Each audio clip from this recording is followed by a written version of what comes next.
حسن وإمام حسين الحمد لله رب العالمين الصلاة والسلام على سيد المرسلين أما بعد فأعوذ بالله من الشيطان الرجيم بسم الله الرحمن الرحيم আসসালামু আলাইকুম ওয়া রাহমাতুল্লাহি ওয়া বারাকাতুহু। সুপ্রিয় দর্শক, আশা করি আল্লাহ রাব্বুল আলামিনের অশেষ মেহেরবানি ও দয়ায় আপনারা সবাই ভালো আছেন। তো ভিউয়ার্স, আপনাদের দোয়া ও আল্লাহ পাকের অশেষ রহমতে আমি ভালো রয়েছি আলহামদুলিল্লাহ।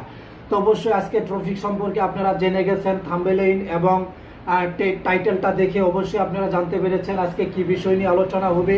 তো ইনশাআল্লাহ তাআলা সেই বিষয়টা নিয়ে আলোচনা করার চেষ্টা করব। তাবিজ কাহাকে বলে? তাবিজ এমন একটা জিনিস, আপনারা অনলাইনে ইন্টারনেটে বিভিন্ন আলেম, বিভিন্ন মুফতি, বিভিন্ন বুজুর্গের মাসালা দেখলে, ফতোয়া দেখলে বুঝতে পারবেন অনেকে এটাকে জায়েজ বলেছে, অনেকে এটাকে নাজায়েজ বলেছে। তো আজকে আমরা সেই সম্পর্কেই আলোচনা করার চেষ্টা করব, মূল বেদটা বোঝার চেষ্টা করব, মূল তত্ত্বটা বাহির করার চেষ্টা করব। তাবিজ কাকে বলে, উহা কত প্রকার ও কি কি, তাবিজ জায়েজ নাকি নাজায়েজ, তাবিজ শিরক নাকি এতে কোনো উপকারী গুণ রয়েছে, তো এই বিষয় নিয়ে আলোচনা করার চেষ্টা করব। তো ভিউয়ার্স, আর দেরি কেন? যারা এখনো আমার এই আল্লাহর তন্ত্র মন্ত্র ও আধ্যাত্মিক সাধনা চ্যানেলটা সাবস্ক্রাইব করে দেন নাই, তো মেহেরবানি করে, দয়া করে, কৃপা করে এখনই এই চ্যানেলটা সাবস্ক্রাইব করে দেন, পাশে থাকার বেল আইকনটা বাজিয়ে দেন। তাহলে আমি আপনার পরিবারের একজন সদস্য হয়ে যাব, আপনি আমার এই পরিবারের একজন সদস্য হয়ে যাবেন এবং সব সময় হক শিখতে পারবেন, সব সময় হক জিনিস সম্পর্কে জানতে পারবেন। তো প্রথম প্রশ্নটা হচ্ছে তাবিজ কাকে বলে? তাবিজ কাকে বলে? তো এটার উত্তর আমি আপনাদেরকে দেব। তো দেওয়ার আগে আমি আপনাদেরকে ছোট্ট করে একটা কথা বলে রাখি। অনেকে রয়েছে, অনেক কবিরাজের কাছে, অনেক পীর শায়েখ বাবার কাছে, অনেক তান্ত্রিকের কাছে, অনেক জাদুকরের কাছে নিজের সমস্যার সমাধানের জন্য তাবিজ ক্রয় করে থাকে। টাকা খরচ করে ৩,০০০, ৪,০০০, ৫,০০০, ১০,০০০ টাকা খরচ করে তারা তাবিজ ক্রয় করে। কিন্তু তারা তাবিজটা ক্রয় করার পরে তাবিজটা যেভাবে সেই জাদুকর বা তান্ত্রিক কবিরাজ ব্যবহার করতে বলে, সে ওইভাবেই অন্ধভাবে ব্যবহার করতে থাকে। সে একটা বারো জাস্টিফাই করে দেখে না যে আমি টাকা দিয়ে যে তাবিজটা আনলাম, যে তাবিজটা আমি ক্রয় করে আনলাম, সেই তাবিজটার ভিতরে কি রয়েছে, সেই তাবিজটার ভিতরে সেই কবিরাজ, সেই তান্ত্রিক, সেই জাদুকর কি দিয়েছে, সেটা একটা বারও তারা দেখার প্রয়োজন বলে মনে করে না। কারণ তারা সেই কবিরাজকে, সেই তান্ত্রিককে, সেই পীর বাবাকে, এভরিথিং, যার কাছে তারা তাবিজটা নেক না কেন, তাকে অন্ধভাবে বিশ্বাস করে যে এই ব্যক্তি যা দিবে সেটাই ভালো জিনিস দিবে, এই ব্যক্তি যা দিবে সেটাই শরিয়া সম্মত জিনিস দিবে, এই ব্যক্তি যা দিবে সেটার মাধ্যমেই আল্লাহ রাব্বুল আলামিন আমার সমস্ত বিপদ আপদ থেকে রক্ষা করে দিবে। এটা কেমন আল্লাহর উপরে বিশ্বাস আপনার? আপনি যদি আল্লাহর উপরে বিশ্বাস করবেন, তাহলে যার কাছ থেকে তাবিজ নিলেন তারে কেন অন্ধভাবে বিশ্বাস করলেন? সে যে আল্লাহ পাকের দেখানো উসিলাই যে তাবিজের ভিতরে ভরে দিল, এর কি নিশ্চয়তা আছে? সে তার ভিতরে হারাম জিনিস ভরে দিতে পারে, হারাম জিনিস ঢুকাই দিতে পারে, সে তার ভিতরে এমন জিনিস ঢুকাই দিতে পারে যেই জিনিসের মাধ্যমে আপনার উপকার তো দূরের কথা, আপনার সাথে সবসময় কাফের জিন থাকবে, সবসময় শিরকি জিন থাকবে, সবসময় আপনার এক কথায় আপনার বদ জিন থাকবে, খারাপ জিন থাকবে। তো তখন এই বদ জিন, খারাপ জিন আপনার উপকার করার পরিবর্তে আপনার ক্ষতি করতে থাকবে। তো এর জন্যই আজকে আমি আপনাদের মাঝে এই ভিডিওটা নিয়ে হাজির হয়েছি, যাতে আপনাদের টাকা পয়সা নষ্ট কইরা, নিজের ইমান আমল বিক্রি কইরা একটা তাবিজ নিয়া উপকারের আশায় অপকার এবং আরো বড় ক্ষতি, এবং পরবর্তীতে আবার সেই কবিরাজের কাছে যাওয়া, আরো টাকা পয়সা দেওয়া, আবার সেই তান্ত্রিকের কাছে যাইতে হবে, আরো টাকা পয়সা দিতে হবে। এইভাবে জাদুকররা আপনাদেরকে জাদু কইরা তাদের আয়ত্তের ভিতরে রাইখা তারা তাদের মতো কইরা আপনাদেরকে কন্ট্রোল করে আপনাদের কাছ থেকে ধন সম্পদ, টাকা পয়সা আত্মসাৎ কইরা নেয়। তো এর জন্য আপনাদেরকে সাবধান করার জন্য, আপনাদেরকে সঠিক জিনিসটা বোঝানোর জন্য এই ভিডিওটা করা। তো আমি আপনাদেরকে তাবিজ কাকে বলে সেটা বলতেছি, মনোযোগ সহকারে শুনেন। এটা সবচেয়ে অতীব জরুরি। তাবিজ কাহাকে বলে? তো ভিউয়ার্স, তাবিজ হচ্ছে রক্ষা কবচ। তাবিজ হচ্ছে তামিমা শব্দ থেকে আসছে। লেসান নামক অভিধানে বলা হয়েছে তামিম অর্থ হচ্ছে তাবিজ, যার মানে রক্ষা কবচ। শব্দটির এক বচন তামিমা। আবু মনসুর বলেছেন তামিম দ্বারা তাবিজ বোঝানো হয়েছে, যা মানুষ বিপদ থেকে রক্ষা পাওয়ার জন্য ব্যবহার করে থাকে। এমনই ভাবে বলা যায় যে বিষধর সাপ এবং মানুষকে বান মারার জন্য, মানুষের ক্ষতি থেকে বাঁচার জন্য, শয়তানের ক্ষতি থেকে বাঁচার জন্য, মানুষকে বশ করার জন্য, মানুষকে প্রেমে আবদ্ধ করার জন্য, মানুষের সাথে বন্ধুত্ব করার জন্য, মানুষের ভিতরে বিচ্ছেদ ঘটানোর জন্য, মানুষের ভিতরে মহাব্বত নষ্ট করার জন্য যেই সমস্ত জিনিস ব্যবহার করা হয়, যেই সমস্ত দ্রব্যাদি ব্যবহার করা হয়, যেই সমস্ত জিনিসটাই ব্যবহার করা হয়, সেটাই মূলত তাবিজ, সেটাকেই রক্ষা কবচ বলা হয়েছে। তো আমি ভিউয়ার্স পরবর্তী আলোচনাতে চলে যাব। তো যারা এখনো আমার এই আল্লাহর তন্ত্র মন্ত্র ও আধ্যাত্মিক সাধনা চ্যানেলটা সাবস্ক্রাইব করেন নাই, দয়া করে সাবস্ক্রাইব করে দেন, পাশে থাকার বেল আইকনটা বাজিয়ে দেন। তো এতক্ষণ আপনারা অবশ্যই তাবিজ কাকে বলে এই সম্পর্কে বুঝতে পারছেন। আপনার দেহকে রক্ষা করার জন্য, আপনার আত্মাকে রক্ষা করার জন্য যার মাধ্যম আপনি ব্যবহার করবেন, যেই জিনিসের উসিলা আপনি গ্রহণ করবেন, যেই জিনিসের মাধ্যম আপনি গ্রহণ করবেন, সেই জিনিসটাই হচ্ছে তাবিজ। কথাটা আপনি বুঝতে পারছেন? আপনার দেহকে রক্ষা করার জন্য, আপনার মনকে রক্ষা করার জন্য, দেহের শারীরিক সমস্যার, শারীরিক রোগ ব্যাধির থেকে মুক্তি লাভ করার জন্য, আরোগ্য লাভ করার জন্য যে উসিলা আপনি গ্রহণ করবেন, সেই উসিলাটাই তাবিজ। আপনি আত্মিক মুক্তির জন্য, আত্মিক প্রশান্তির জন্য, আত্মিক অশান্তি থেকে প্রশান্তি পাওয়ার জন্য, আপনার আত্মিক সমস্যার সমাধান করার জন্য যেই উসিলার ব্যবহার করবেন, যেই মাধ্যমের ব্যবহার করবেন, সেই মাধ্যমটাই তাবিজ, সেই মাধ্যমটাই রক্ষা কবচ। যেমন বলা যায়, আপনি যদি আপনার শারীরিক রোগ ব্যাধি মুক্তির জন্য যদি ফার্মেসির ওষুধ যদি খান, বড়ি যদি খান, সেই বড়িটাও তাবিজ হিসেবেই গণ্য হবে, সেই বড়িটাও তাবিজ হিসেবেই গণ্য হবে। তো যাই হোক, আমি এখানে আপনাদেরকে তাবিজ সম্পর্কে বোঝানোর চেষ্টা করলাম।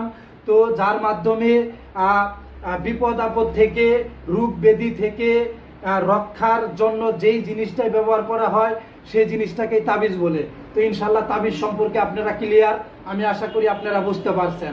তো এখন তাবিজ কত প্রকার ও কি কি, সেই বিষয় নিয়ে আলোচনা করার চেষ্টা করব। এই ভিডিওটা একটা গুরুত্বপূর্ণ ভিডিও, কারণ এই বিষয়ের সমাধান আপনি ইন্টারনেট জগতে, ইউটিউব জগতে সার্চ করে দেখেন, খুব কম সংখ্যক লোকের কাছে পাবেন, খুব কম সংখ্যক লোক পরিপূর্ণভাবে বুঝাইতে পারছে। হ্যাঁ, সবাই যে ভুলভাবে বুঝাইছে আমি সেটা বলতেছি তা না। যার ইলমে যতটুক পর্যন্ত ধরে, সে ততটুক পর্যন্তই বোঝানোর চেষ্টা করেছে, তার ততটুক পর্যন্তই ঠিক রয়েছে। কিন্তু তার থেকেও যদি উন্নত মানের ইলম জ্ঞান যদি আপনি পান, আপনার সামনে যদি আসে এবং সেটাকে যদি আপনার সঠিক বলে মনে হয় এবং সেটা সঠিক হওয়ার পিছে যদি দলিল থাকে, সেটা আপনাকে অবশ্যই মানতে হবে। তো আমি আপনাদেরকে তাবিজ কত প্রকার সে সম্পর্কে জানাচ্ছি। তাবিজ প্রধানত দুই প্রকার, তাবিজ প্রধানত দুই প্রকার, তাবিজ প্রধানত দুই প্রকার। এক প্রকার শয়তানি তাবিজ, আরেক প্রকার কুরানি তাবিজ। এক প্রকার শিরকি তাবিজ, আরেক প্রকার কুরানি তাবিজ। এক প্রকার কুফুরি তাবিজ, আরেক প্রকার রুহানি তাবিজ। আশা করি পার্থক্যটা বুঝতে পারছেন। খুব সোজা, খুব সোজা, খুব সোজা। তাবিজ প্রধানত দুই প্রকার, এক প্রকার কুরানি তাবিজ, আরেক প্রকার শয়তানি তাবিজ। যেটা কুরানি তাবিজ সেটাই রুহানি তাবিজ, সেটাই আল্লাহ পাকের তাবিজ। আর যেটা শয়তানি তাবিজ সেটা কুফুরি তাবিজ, সেটা শিরকি তাবিজ, সেটা হারাম তাবিজ, সেটা নাজায়েজ তাবিজ। যেটা কুরানি তাবিজ সেটা হালাল তাবিজ, সেটা জায়েজ তাবিজ। সোজা কথা, সোজা কথাটা বুঝাইতে গিয়া অনেক আলেম, অনেক মুফতি মারামারি, ফাটাফাটি, একজনে ফতোয়া দেয় জায়েজ, আরেকজনে ফতোয়া দেয় নাজায়েজ। তো আমি একটা ব্যক্তি হইয়া দুইটা ফতোয়া দিলাম, শয়তানি তাবিজ নাজায়েজ, শয়তানি তাবিজ কুফরি তাবিজ, শয়তানি তাবিজ শিরকি তাবিজ। আল্লাহ পাকের যে তাবিজ রয়েছে, কুরআনে পাকের যে তাবিজ রয়েছে, সেই তাবিজ একত্ববাদের তাবিজ, সেই তাবিজ গ্রহণ করার কথা, সেই তাবিজের চিকিৎসা গ্রহণ করার কথা আল্লাহ পাক বলেছে। যেমন আপনি মনে করেন মেডিকেলের চিকিৎসায় আপনি গ্রহণ করলেন, মেডিকেলের চিকিৎসা গ্রহণ করে মেডিকেলের ডাক্তারের কাছে গিয়া চিকিৎসা গ্রহণ করলেন। তো এখন হাদিসে কুরসিতে বলা রয়েছে যে যারা চিকিৎসা বিজ্ঞানে পারদর্শী, রাসূল সাল্লাল্লাহু আলাইহি ওয়াসাল্লাম বলেছেন তোমরা তাদের নিকট হতে চিকিৎসা গ্রহণ করো এবং হালাল চিকিৎসা গ্রহণ করো। তো এখন অনেকেই মেডিকেল সায়েন্সের যে চিকিৎসা পদ্ধতিটা রয়েছে সেটাকে হালাল হিসেবে আখ্যায়িত করেছে। কারণ তারা জ্ঞানকে কাজে লাগিয়ে, তারা তাদের জ্ঞান এবং দক্ষতাকে কাজে লাগিয়ে তারা এই এলোপ্যাথিক চিকিৎসাটা তৈরি করেছে। তো এই চিকিৎসাটা আপনি গ্রহণ করবেন, একজন এমবিবিএস ডাক্তারের কাছে আপনি গেলেন, যাওয়ার পরে চিকিৎসা গ্রহণ করলেন, হালাল চিকিৎসায় গ্রহণ করলেন, হালাল চিকিৎসা গ্রহণ করার পরে আপনার রোগ থেকে আপনি পরিত্রাণ পেলেন, আপনি রোগ থেকে আপনি মুক্তি পেলেন। কিন্তু বাট আপনি এখানে একটা বিষয় যে দেখা যায় অনেক অনেক এরকম আপনার অ্যালোপ্যাথিক চিকিৎসা নেওয়া ব্যক্তি রয়েছে, হাসপাতালে চিকিৎসা নেওয়া ব্যক্তি রয়েছে, তাদেরকে জিজ্ঞাসা করলে বলে যে আপনার যে এরকম একটা অসুখ হয়েছিল, রোগ হয়েছিল, ভয়ঙ্কর একটা রোগ, আপনার কিডনির সমস্যা হয়েছিল, আপনার অমুক সমস্যা হয়েছিল, আপনার তো বাঁচারই কথা ছিল না, আপনি কিভাবে বাঁচলেন? তখন দেখবেন ওই যে রুগী আপনার হাসপাতাল থেকে চিকিৎসা নিয়েছে, এমবিবিএস ডাক্তারের কাছে চিকিৎসা নিয়েছে, সে অনায়াসেই বলে ফেলে অমুক এমবিবিএস ডাক্তার না থাকলে আমি বাঁচতাম না, অমুক এমবিবিএস ডাক্তার আমার জীবন বাঁচিয়েছে, অমুক হাসপাতালের ডাক্তার আমার জীবন বাঁচিয়েছে। এটা স্পষ্ট শিরকে আকবার, এটা স্পষ্ট শিরকে আকবার। আপনি হালাল চিকিৎসা গ্রহণ করার পরেও যদি আপনার আকীদা থাকে এরকম, আল্লাহ পাক আপনাকে রোগ মুক্তি করলো, আল্লাহ পাক আপনাকে সাফা দিল, সামান্য নিতান্ত ক্ষুদ্রতম একটা উসিলা সেই ডাক্তার হইল, সেই ডাক্তারের বদলে অন্য কোনো ডাক্তারের উসিলা তো আল্লাহ পাক আপনাকে আরোগ্য দান করতে পারতেন। তো সেখানে আপনি আল্লাহ রাব্বুল আলামিনকে বাদ রেখে উসিলাকে আপনি ক্ষুধা বানায় বসায় আছেন, উসিলাকে আপনি আল্লাহর সাথে তুলনা করতেছেন। এটা স্পষ্ট তো শিরকে আকবার। পক্ষান্তরে আপনি যদি শয়তানি তাবিজ গ্রহণ করেন, শয়তানি ওষুধপত্র গ্রহণ করেন, সেটা শুরুতেই হারাম, সেটা শুরুতেই নাজায়েজ, সেটা গ্রহণ করাটাই নাজায়েজ। এখন সেই চিকিৎসা গ্রহণ কইরা আপনি যদি বলেন আল্লাহ পাক আপনার রোগ থেকে মুক্তি দান করছে, তারপরেও সেটা শিরক হয়ে যাবে, কারণ আপনার চিকিৎসা পদ্ধতিটা শিরক হয়েছে, আপনার চিকিৎসা পদ্ধতিটা শিরক হয়েছে। কিন্তু এই ক্ষেত্রে আপনার চিকিৎসা পদ্ধতিটা শিরক না হইলেও আপনি বলার ক্ষেত্রে শিরক করে ফেলতেছেন। তো বিষয়টা এরকম, আপনারা অবশ্যই স্পষ্টভাবে বুঝতে পারছেন। তো আমি আপনাদেরকে এর পরবর্তী ভিডিওতে শয়তানি তাবিজ হারাম হওয়ার দলিল সমূহ পেশ করার চেষ্টা করব, এবং কি কুরআনী তাবিজ হালাল হওয়ার দলিল সম্পর্কে পেশ করার চেষ্টা করব। আর শয়তানি তাবিজ, কুফরি তাবিজ, শিরকি তাবিজ হারাম, সম্পূর্ণ হারাম, একবারে সেটা শিরকে আকবর হয়ে যায় শয়তানি তাবিজ গ্রহণ করার সাথে সাথে। তো সেই সম্পর্কে আমি আপনাদেরকে দলিল পেশ করার চেষ্টা করব। পক্ষান্তরে কুরআনী তাবিজ হালাল, বৈধ, জায়েজ সেই সম্পর্কেও দলিল দেওয়ার চেষ্টা করব। তো ইনশাআল্লাহ তাআলা আজকে এই পর্যন্ত আপনারা আশা করি ক্লিয়ার হতে পারছেন তাবিজ কাকে বলে, উহা কত প্রকার ও কি কোন তাবিজ হালাল, কোন তাবিজ হারাম, এই সম্পর্কে আপনারা অবশ্যই বুঝতে পারছেন কোন তাবিজ জায়েজ, কোন তাবিজ না জায়েজ। তো বিষয়টা আমি আপনাদেরকে ক্লিয়ার করে বোঝানোর চেষ্টা করলাম।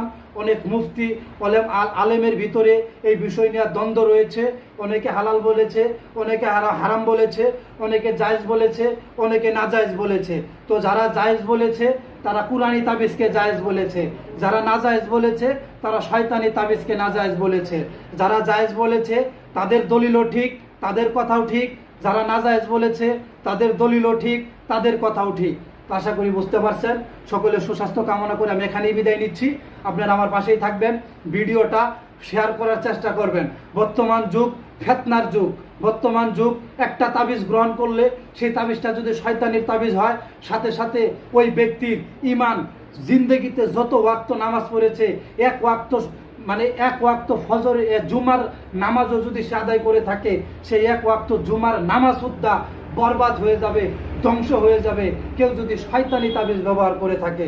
তো কাজেই মানুষের ঈমান হেফাজত করার জন্য, মানুষকে ঈমান থেকে বাঁচানোর জন্য ভিডিওটা ভাই ব্রাদার, বন্ধু বান্ধবের মাঝে শেয়ার করে দিবেন, ছড়িয়ে ছিটিয়ে দিবেন। এতে করে তাবিজ সম্পর্কে মানুষের ভ্রান্ত ধারণা, ভ্রান্ত আকীদার অবসান ঘটবে ইনশাআল্লাহ তাআলা আজ্জাওয়াজাল্লাহ। সকলে আমার জন্য দোয়া করবেন। আসসালামু আলাইকুম ওয়া রাহমাতুল্লাহি ওয়া বারাকাতুহু। হক আল্লাহ, হক আল্লাহ, হক আল্লাহ, হক মুহাম্মদ।